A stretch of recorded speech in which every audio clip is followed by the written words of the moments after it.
2025년 개인회생제도 채무자에게 더 친화적으로 바뀌다. 안녕하세요 여러분. 2025년부터 새롭게 바뀌는 개인회생제도에 대해 이야기해보려고 해요. 최근 서울회생법원이 개인회생제도를 개선하면서 채무자들이 더 빠르게 일상으로 복귀할 수 있는 환경을 마련했다고 하는데요. 어떤 점들이 달라졌는지 함께 살펴볼까요? 1. 변제기간 단축 조건 완화. 기존에는 미성년 자녀를 3명 이상 양육해야 변제기간 단축이 가능했지만 이제는 2명 이상만 양육해도 변제기간을 3년 미만으로 줄일 수 있게 되었어요.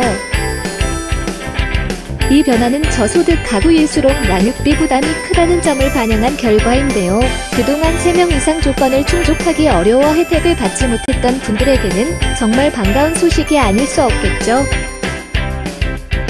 변제기간 단축 대상 2명 이상 미성년 자녀 양육자 65세 이상 노인 중증장애인 30세 미만 청년 한부모 가족의 부도는 모 전세 사기 피해자. 기존에는 기본 3년 최장 5년의 변제기간이 정해져 있었지만 이제는 이 조건에 해당되면 더 짧은 기간 내에 채무를 해결할 수 있어요.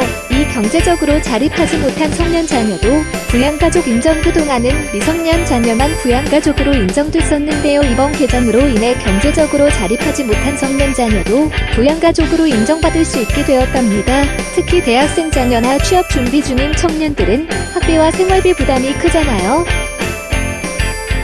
이런 현실적인 상황을 고려해서 만 21세 미만이고 과거 1년간 소득이 없거나 소득금액 합계가 100만원 이하, 근로소득만 있는 경우 총급여 500만원 이하 라면 부양가족으로 인정받을 수 있어요. 이제 부모님들도 조금은 숨통이 트이지 않을까 싶네요. 3생계비 인정 항목 확대. 생계비 인정 기준도 훨씬 합리적으로 바뀌었어요. 기존에는 주택담보대출 원리금과 월세만 주거비로 인정됐지만 이제는 결제권부 전세자금 대출 채권이자 그리고 전기요금, 수도요금, 가스요금 등 공과금도 포함됐어요. 집을 유지하기 위해 꼭 필요한 비용들이 인정되니 채무자분들이 더 안정적으로 생활을 이어갈 수 있을 것 같아요. 4. 고소득자를 위한 추가 생계비 인정. 고소득 채무자에게도 희소식이 있습니다. 고소득자의 경우 소비 규모가 크기 때문에 개인회생 절차를 진행하다가 변제를 못하고 중단되는 경우가 많았어요. 그래서 일부 채무자들은 소득을 낮게 신고하려는 경향도 있었죠. 이번 개정으로 기준 중위소득 150%를 초과하는 고소득 채무자도 소득 연동 지출을 고려해 추가 생계비를 인정받을 수 있게 되었어요. 다만 추가 생계비는 중위소득 100%를 초과하지 않는 범위 내에서 인정된다고 하니 참고하세요. 5. 상속인의 보호 강화. 이번 개정에서는 상속인의 권리 보호도 강화되었어요. 재산세, 종합부동산세, 취득세, 양도소득세를 재단 채권으로 인정했는데요. 재단 채권은 파산 절차 없이 일반 채권자보다 먼저 변제받을 수 있는 권리를 뜻합니다.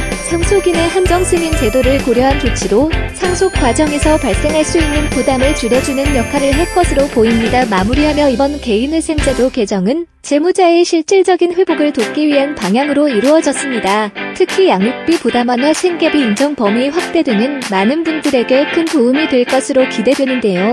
법조계에서도 시의적절한 조치라는 평가를 받고 있다고 하니 앞으로 서울회생법원뿐 아니라 전국적으로 회생법원이 확대되어 더 많은 분들이 혜택을 받을 수 있기를 바랍니다. 혹시 여러분이나 주변의 개인회생 절차를 고민 중인 분들이 있다면 이번 제도 변경 내용을 참고해보세요.